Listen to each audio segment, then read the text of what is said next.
Welcome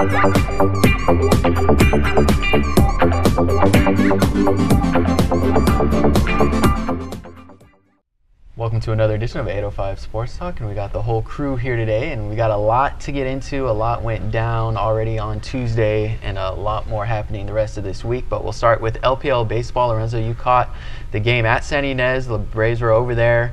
We were really interested to see how that one turned out, but Lompoc kind of, came away with an emphatic win. The Braves keep surprising us. Was it a surprise that they came away with that victory over there at Santa Ynez? Are they kind of confident now with the 9-game win streak? What did you see from the Braves on Tuesday? It's been a surprise with how well this team has played under a first-year coach. Granted, again, we've said it on the show, Brian Aguilar is no stranger to Lompoc, having been a former player there. I believe he also got his start coaching-wise there as well. But, the guys are they're looking forward to being at work, pretty much. I mean, they can't wait to hit up the practice field. They can't wait to perfect their craft. And then now they can't wait to play against a team like Santa Ynez. And Aguilar pointed out that this is really the one game you circle on your schedule when you look at the LPL slate, along with Cabrillo. But, Santa Ynez is that one mountain that teams want to scale in the LPL. And Lompoc just proved that, they are capable of playing against a team of Santa Ynez's caliber. Yeah, that's definitely a game that we had circled on our calendars, and Lompoc came away with the win. Another note on LPL baseball, I thought an impressive game from Trevor Garcia for Santa Maria on Tuesday, striking out 14 Morro Bay batters, a big 12-3 win for the Saints. They are 7-7 in LPL games. We talked about it early last week with them losing to Orchid Academy, but they have righted the ship a little bit, beating Orchid Academy twice last week and then starting this week with the win. And then they are at Morro Bay on Friday. Again, 14 Ks for Trevor Garcia in that Santa Maria win. Moving over to LPL softball, Elliott, you were in Santa Ynez for that one. We kind of had double barrel action with Lorenzo at the baseball game, you at the softball game. That was another big matchup. Pitcher's duel. I think Armani Garcia has gotten a lot of hype this year, but Lompoc came away with the win. Were they the more impressive team? Was it an off game for Santa Ynez? What did you see? Well, I think Lompoc was the more impressive team. They won it 6-3. Lexi Porter doesn't get a lot of press, but she pitched a really good game. They both pitched 7 hitters, but Porter got more support. Lompoc broke out for 3 runs in 2 different innings.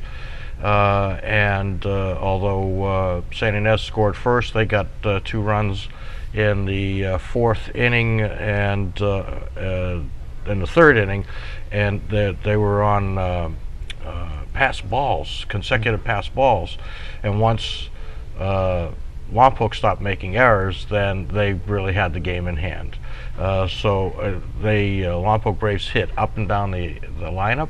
They showed power. They had doubles, 1 triple, and icing on the cake home run in the bottom of the 6th to put an exclamation point on the victory. They were battling for second.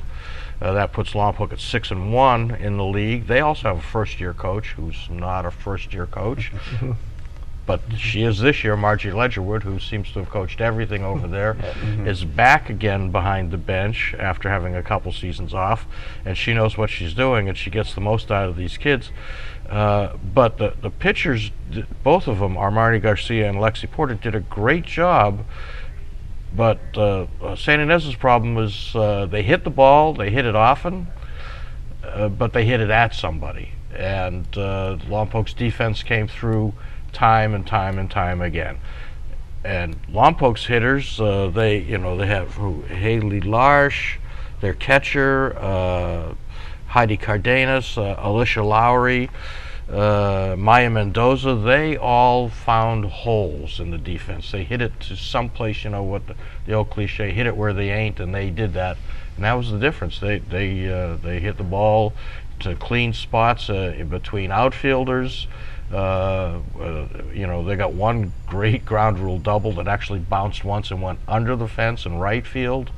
They showed that both teams were aggressive at the plate, but their hits counted for much more. So 2 3-run innings did it. They're 6-1 in the league. Santa Ynez is 4-2.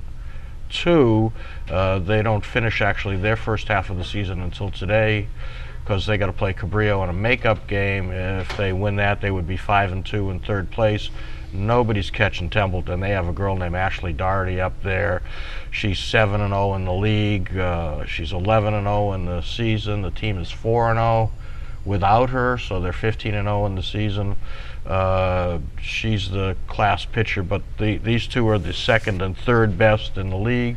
They'll have one more meeting and a showdown to see which one of them can claim the title, which team will end up second. But both of them will go to the playoffs. I tend to wonder if Margie Ledgerwood is having the most fun she's had being a softball coach with the talent that she has in place for this Lompoc team. And, you mentioned those hitters' names. I mean, Lompoc knows how to not only swing the bat but get on base and take advantage of those opportunities. So it goes to show you that this is a very, very well-coached team in a short amount of time that Ledgerwood has been back with them. They did. They took advantage of getting on base, but there was only one steal, only 2 walks on each side. So they got on base because they hit. I mean, I didn't get all the names in there of the girls that got on base. Mariah Villalobos, Jaden Andrade, Sierra Preston. They were all hitting, and they didn't always score, but they kept the pressure on, and they kept the Pirates on their toes. So their hitting was far more successful. Both teams put the bat on the ball, but like I said, the Pirates theirs ended up going places to shortstop, third base, second base, first base, pitcher. There were very few balls actually hit into the outfield by San Ynez. They had 3 fly balls to the outfield in 7 innings. Most of them were ground balls to the infield, and the defense came through. And you mentioned Porter. Porter's one of the more versatile ones on the Braves roster for hitting and also from a pitching standpoint. Sarah Preston as well. She's actually been mainly the #1 pitcher for Lompoc, but lots of versatility, lots of consistent play out of this Braves team. Yeah, we saw the Braves beat Cabrillo in that matchup last Friday. Lorenzo, you saw that one, so it definitely seems like Lompoc is benefiting from the talent they have and the coaching of Margie Ledgerwood, kind of a utility player as a coach. I think she's spent a lot of time on the tennis courts, has kind of filled in as a softball coach, so she's definitely doing a good job. And it always seems like teams kind of improve from having a little bit of change of leadership there, and they're definitely on a roll. Kenny, we were at tennis on Tuesday, a big showdown. On a blustery Tuesday. A windy Tuesday, yes. We do like the Righetti St. Joe matchup on the tennis courts, and they've been neck and neck. That was fun to watch. They've been neck and neck, and St. Joe got a 11-7 win first round, but then the Warriors answered right back on Tuesday. What did you see? I think the difference was Righetti's balance. Righetti won 7 of 9 singles sets, but all their singles players, Kaylin Corral, Noah Ortiz, Jisoo Park did a superb job. They also got 4 double sets. It was tied after 3-3. I thought it was anyone's match. Righetti was up by 1 game. Sets were 3-3. Second set, after the second round, it was tied set 6-6, but you could see Righetti gathering momentum. They were up 7 games at the end, and they just had more balance. I think, Joe, you and I talked about it a little bit. Ray Cavazos is just looking forward a lot to having all his guys back. He was missing 2 players who have been regulars much of the year yesterday, but that is no excuse. Maddie Seeds, you might remember her. She was a singles and doubles standout for Working Academy. I don't think she's graduated college quite yet. She got a scholarship to the University of Hawaii after playing tennis at Santa Barbara City College, but Maddie decided she wanted to return to the Central Coast.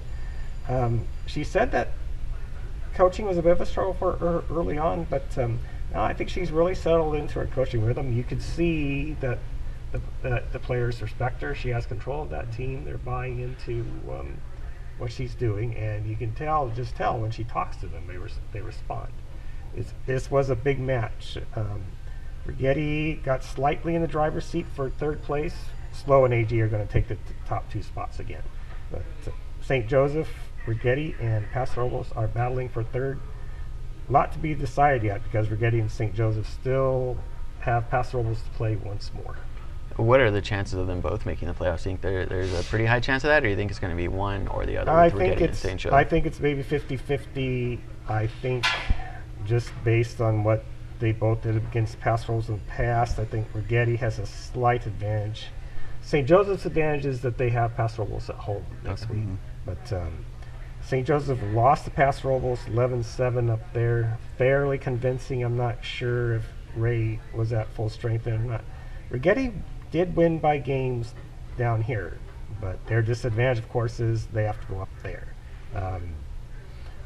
I would say both teams have a shot. They both get in, I think maybe 50-50, maybe a little less. All right, sticking in the Pac-8 League, but moving to the baseball diamond. We talked last week about St. Joe getting a big first game win over Righetti, but the Warriors struck back, winning the final 2 games of that series. Righetti then beat SLO on Tuesday. St. Joseph and Paso played to a 11-inning tie on Tuesday at St. Joseph. So a lot has developed since we last talked about those 2 teams in the Pac-8 League.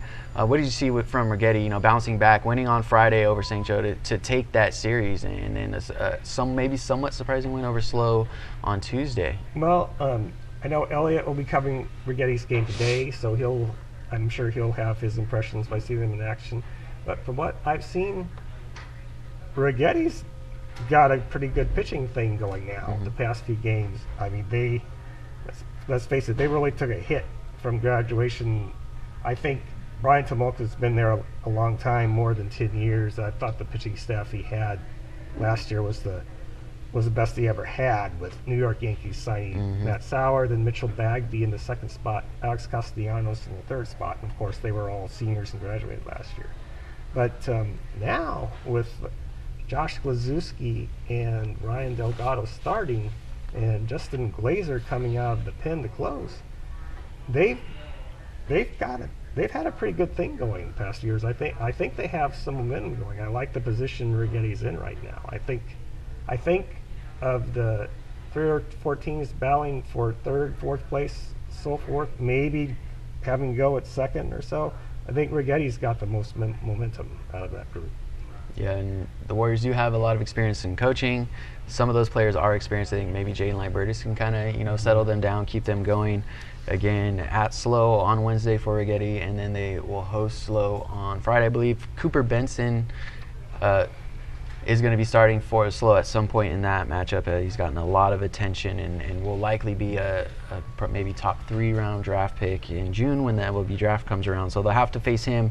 I think that's going to be at SLO actually on Friday that Benson will likely start. So who knows? Maybe they can get a win over them on Friday, and maybe they're still in position to sweep at time of this taping. So that's kind of surprising. And that St. Joe Paso series is pretty huge as well.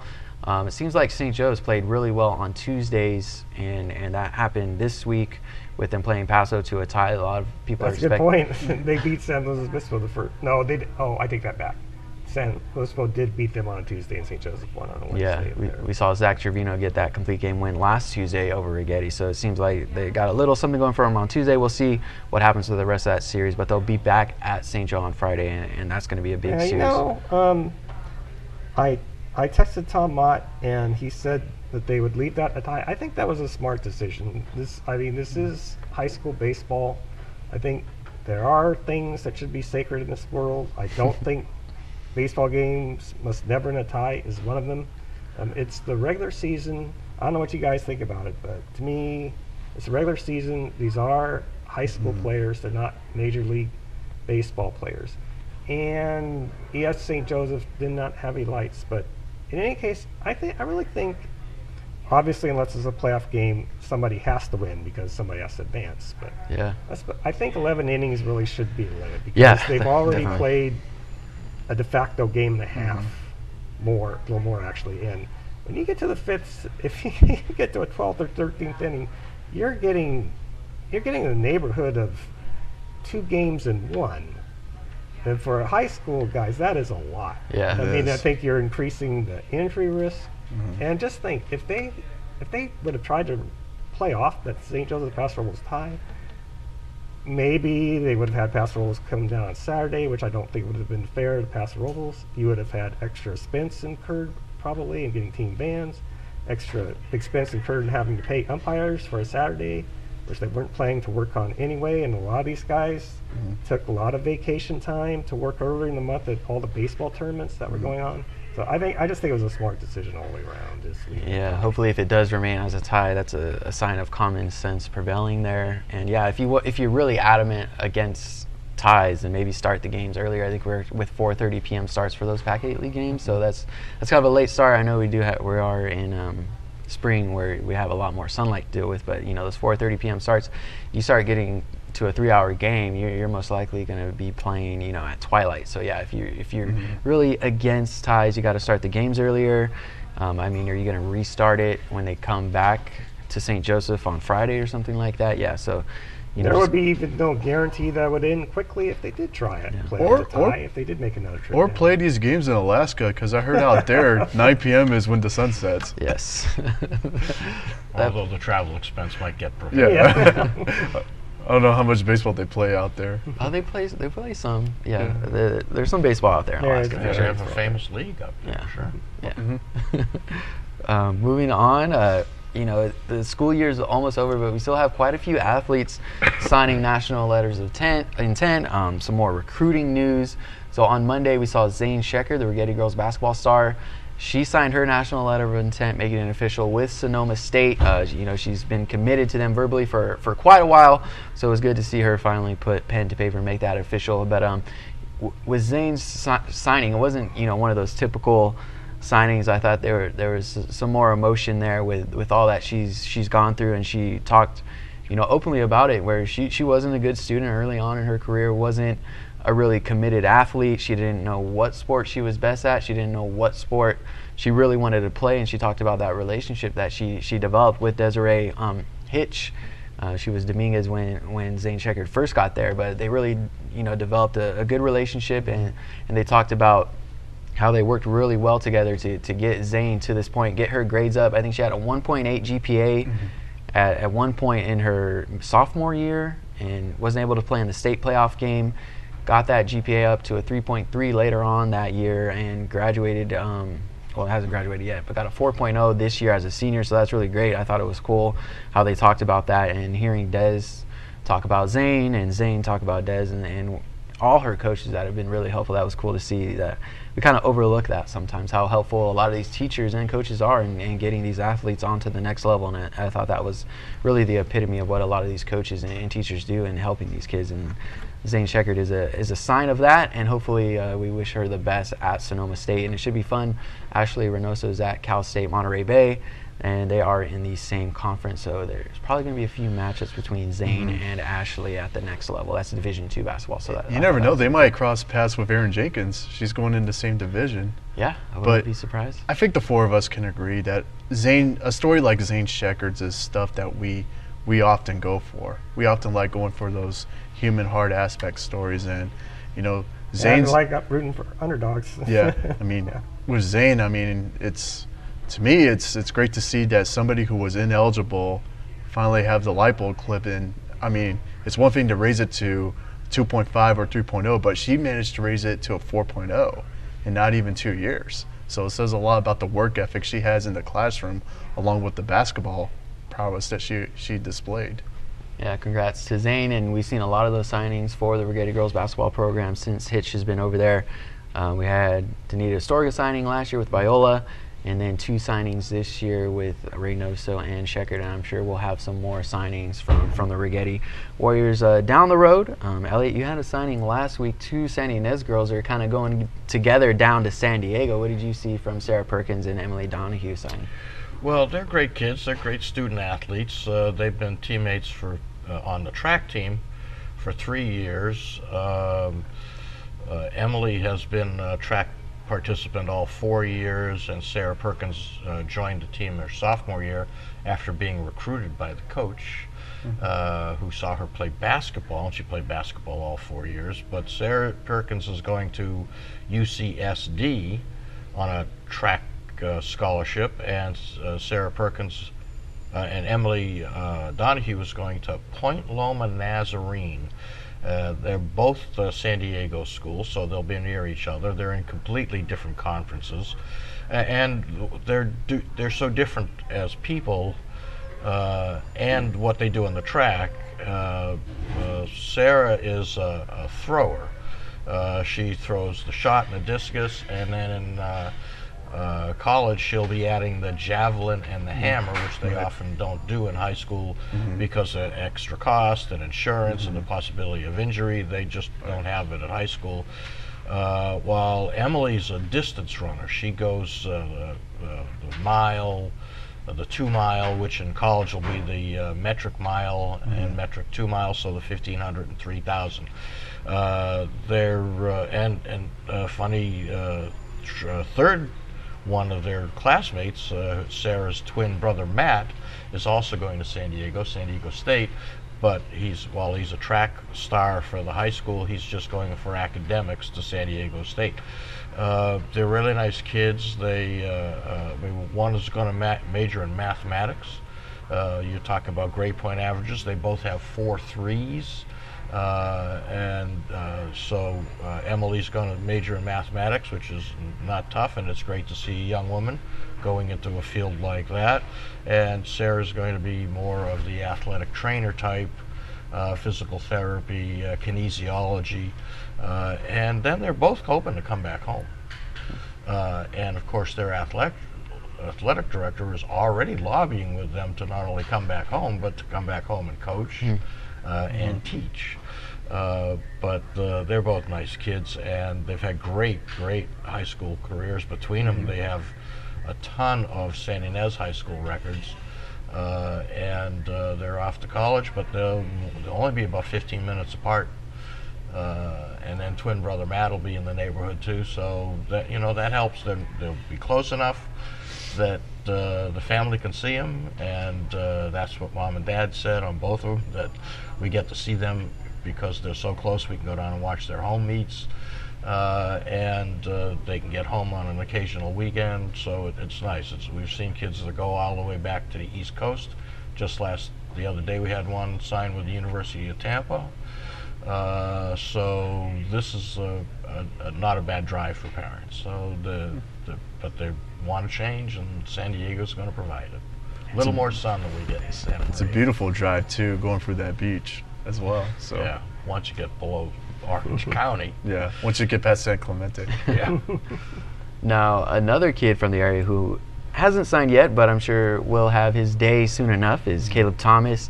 He's got his San Jose State offer a few weeks ago, and then last week news broke that Cal Poly's in the mix. Lorenzo, you talked to him and kind of got a feel for him. Sounds like he's excited for that hometown school to make that offer, but they are FCS school. He does have one FBS offer. Do you think there is a realistic chance that Thomas does end up at Cal Poly? I like his chances, honestly, because Cal Poly has, from what I saw, 12 players from the 805 region, whereas San Jose State, yeah, they've had success with 805 guys, but it's Bailey Gaither and Josh Oliver, 2 Paso Robles guys. So, and Cal Poly, to me, is really putting a big emphasis on not only getting the guys from Arroyo Grande or San Luis, but they want to come out to the Santa Maria Valley. They also want to see what's going on at Lompoc High.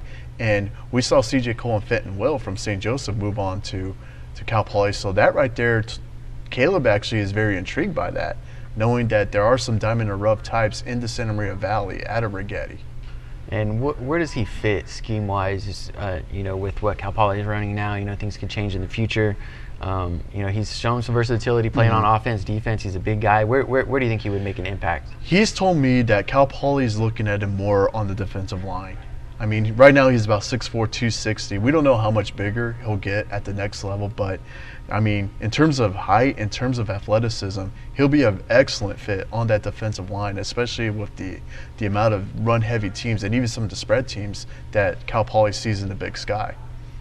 All right, moving on to a topic we don't spend too much time on, but that we are certainly excited about, is the Speedway season.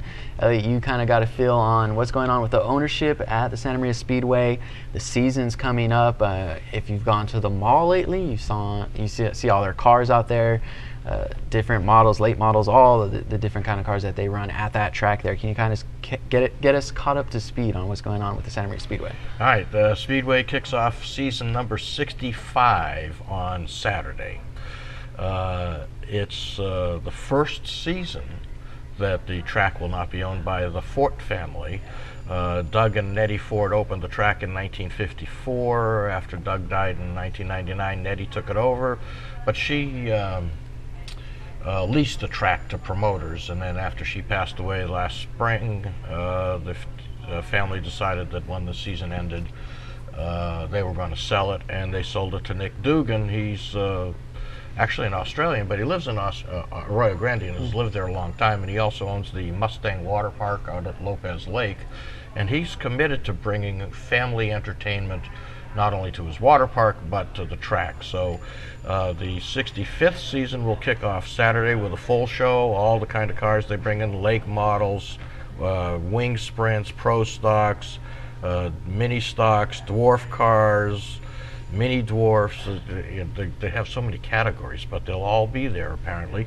And then they've also got plans to expand from just auto racing. They've got the motorcycles coming back this year. They were here once last year. They'll be here twice this year, and they put a whole new motorcycle track in this year. It's some kind of galvanized, crushed, decomposed granite, and it's all brand new. And they've got their little 1/10 of a mile go-kart track that'll be out there for the karts that are different from the ones that run on the asphalt at the Santa Maria Kart Association track out at the airport.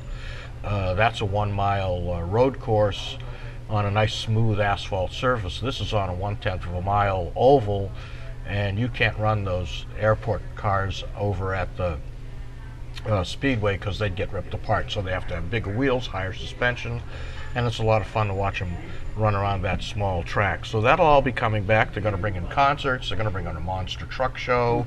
And one of the things they've done this year that is the first time they've done this, some of these cars that they have, like the IMCA modifieds and pro stocks, run a circuit, a California circuit. So they're in Bakersfield, they go to Ventura. This time, Nick Dugan and his crew have worked out a schedule with the other tracks. In the past, you've run those guys when you wanted to and whatever schedule you could fill out, and Bakersfield and Ventura are running the same thing. So now they've coordinated it all, excuse me, so that they'll all have one track to run on in a particular weekend. There'll be no conflicts for the drivers, which means the fields will be stronger than ever. Instead of having some of the good cars here and some of the good cars in Bakersfield, or some of the good cars here and some of the good cars in Ventura, they're going to have only one place to run, here, Bakersfield or Ventura, and other places too, like Sonoma. But the local ones that are the ones that created the conflict, those three tracks have all worked out their schedules. So the circuit field should be stronger this year to give fans even better racing, better heat racing, better finals racing. So they're taking the steps they can. They put some more cosmetic touches on the track. They've improved the track again, improved the stands, and they're ready to go racing Saturday night at the Santa Maria Speedway.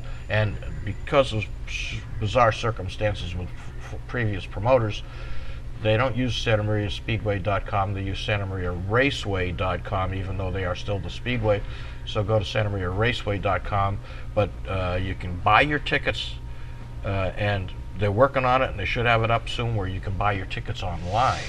And that way you can just go to the gate, show them your tickets, and walk right on in. So they're trying to bring them into the 21st century and add more and more things to the track. It should be a fun season. It goes through October, Halloween, where they have a kids' costume night, and the drivers all have candy, and the kids go from car to car, gets autographs, candy, and somebody wins some nice prizes for their costume. So it's ready to kick off, and it'll be there pretty much every Saturday night. They'll be dark during the Santa Maria Elks Rodeo and the San Luis Obispo County Fair, because they don't want to compete with them. But other than that, they're going to be there a bunch of weekends, some 2-3 day weekends. It's going to be a lot of fun. Some exciting things going on at the Santa Maria Speedway. There was some excitement at the Joe White Gym Saturday night. Kenny, you saw the Kiwanis All Star Spectacular, girls game, 3-point shooting contest, slam dunk contest, then the boys game. I think maybe the games are a little more competitive than we thought. The South girls had to work for that one.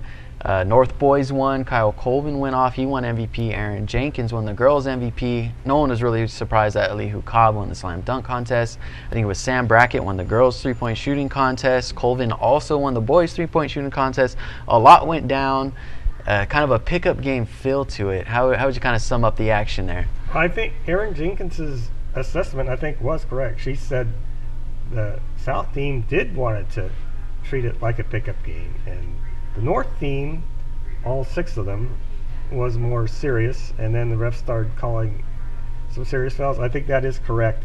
To be honest, the girls' game had a disjointed feel to it much of the way. You have one team that wants to treat it like a pickup game. The other team wants to take it more seriously. There's a no foul out rule because Desiree said congratulations to her, she did come out a winner in her first All-Star coaching appearance.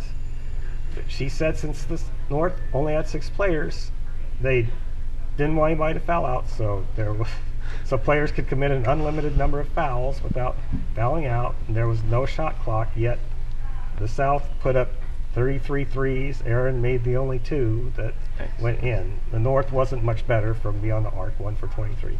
But when you get that, when one team wants to treat an All-Star game like a pickup game, the other team takes it more seriously. There's a no foul-out rule. It can get, nerves did get frayed toward the end. Things can get a bit out of hand. And Desiree says much that's what happened. The boys' game did seem to have much more rhythm to it. It was entertaining. The North finally came at top 108-104. Kyle Colvin richly deserved the MVP. He made all the plays down the stretch that helped the North win. Gary Prober has been at this organizing for 28 years. He's done a wonderful job. I mean, all the information you could ask for is out there. They have a program every year with team rosters and records and individual records and team records. One change I would like to see, I would like both games to be the standard 4 8-minute quarters. I think girls playing 4 10-minute quarters as colleges do for the first time, and the guys playing through 20-minute halves. I don't think that's the time to introduce them to that, get them exposed to that. I think the time for that is when they start their college ball. I think especially since a lot of the players might not be in tip-top basketball shape because their seasons ended at the beginning of March or sooner. I mean, they're just not used to it. They can get overtired. That's what I think happened in the girls' game. The guys seem to handle a longer time better, but I do wish they'd go to the 4 8-minute quarters for these games. That's all we got for this week. Thank you guys for tuning into 805 Sports Talk.